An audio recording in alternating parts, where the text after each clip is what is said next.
All right, so last time we had class, we talked about the KWL, about what I know, what I wonder, and what I learned. And I took what we wrote on the board and I put it in a chart here for us to look at. As we go along, we can add other things to it.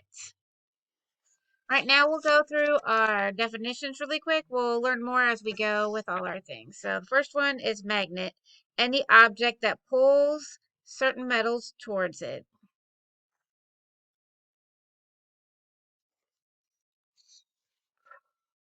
Magnetism is a magnet's ability to attract certain metals.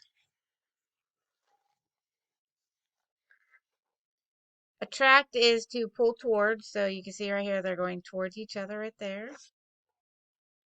As we go through our lab, then you'll understand it more. Repel means to go apart from each other, go back and forth, wrong way. Magnetic field is the space around the magnet where the force of a magnet can act. And poles, the ends of a magnet where the strongest magnetic force is felt. So we'll go over that stuff together as we go through our lab. Everybody has a lab book like this. And I just want you guys to put your name and the date on there, and then we'll go ahead and start class. I'll have you be partners with your elbow partners, and we'll get started. Okay, now I want you guys to take this piece of paper and make this paper clip move.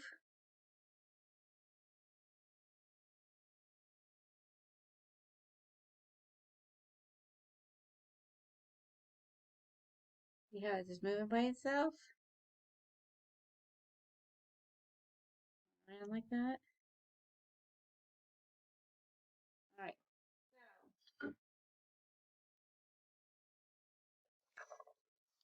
So let's go through our papers on the first page here, and it's the floating paper clip, page number 1. And it says, look at the demonstration, what I just did, and write what you see. Then write what you think is making it float and what made the paper clip float. And then I'll show you after you answer those questions. It was a magnet in here. All right. Page 2 is magnets all around. Think about places you've seen magnets before. How were the magnets being used? List your ideas on the chart. So go ahead and fill that out with your partner.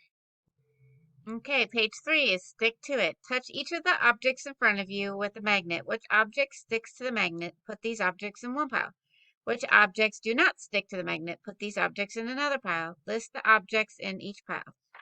So let's try plastic spoon.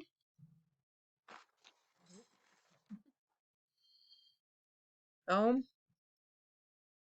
Nope. Balloon. Nope. Ooh, tinfoil ball. Nope. I have this metal clip. Yep. Paper. Nope. Piece of wood. Nope. Penny. It's a piece of metal. Nope. Piece of cardboard. Nope.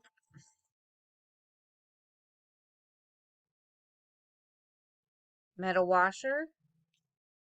Yep. Cork. Nope. And last one. Nail. No. I mean, yes. All the objects that stuck to the magnet either contained iron or steel. Okay, we're on number 4, north and south. So try to pick up a paper clip with each side of the magnet and the side of the magnet. All right, now look at your questions. It says, what did you find and where is this magnet strongest? And if you figured it out, that is strongest on the ends, but on the side it's not as strong because it's strongest on the very ends, on the north and the south. Now you're going to do pole to pole. So you have two magnets and they're marked north and south on there, the N and the S. And so I want you to try to put them together in different combinations as it says on here. Um, these repel each other. Those repel each other. Those stick together. Um, So, what is the law in number 3? It says circle the correct word that shows the rules of magnetic attraction. So that would be like poles repel, unlike poles attract. And so we went over the definitions, and we have attract where they go together like this. And attract means to pull towards each other, so they kind of stuck to each other. And then repel, if you put two of the same colors together, you can't push them together. I'll allow you. And the definition for that is to push against each other. Okay, we're on page 10 now, making a magnet. Each of you have a nail, and I'm giving you each 3 different magnets. So we have this round one, the stick one, and this one here.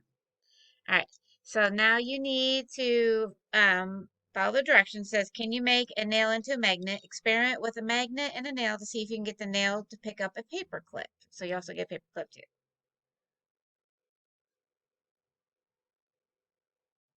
So how did you get it to work?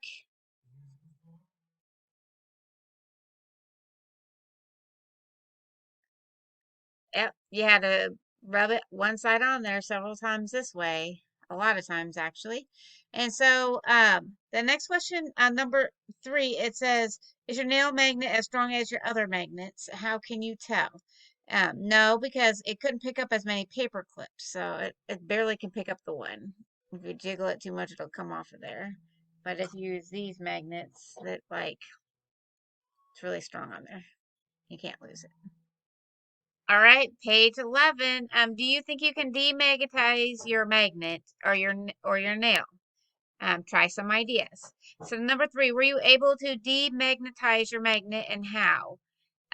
Nope, you can't do that. Number 3, were you able to demagnetize a nail? Yes, some of you figured it out.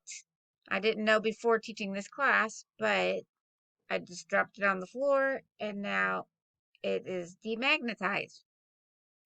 Easy as pie, it seems. Okay, we're going to make a compass. First, you're going to need to magnetize your needle by stroking it with a magnet. Set the needle in the groove of the cork, float it in the tub of water, and then draw a picture on page 13 that shows your experiment.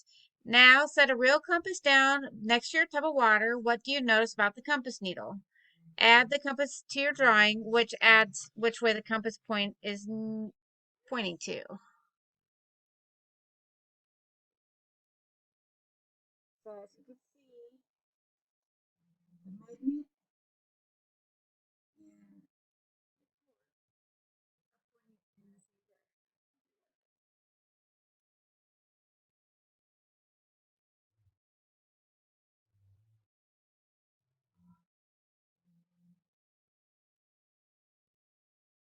so on the last page it says, how is your compass like a real compass, that the compass that you made? And that would be both show which way is north.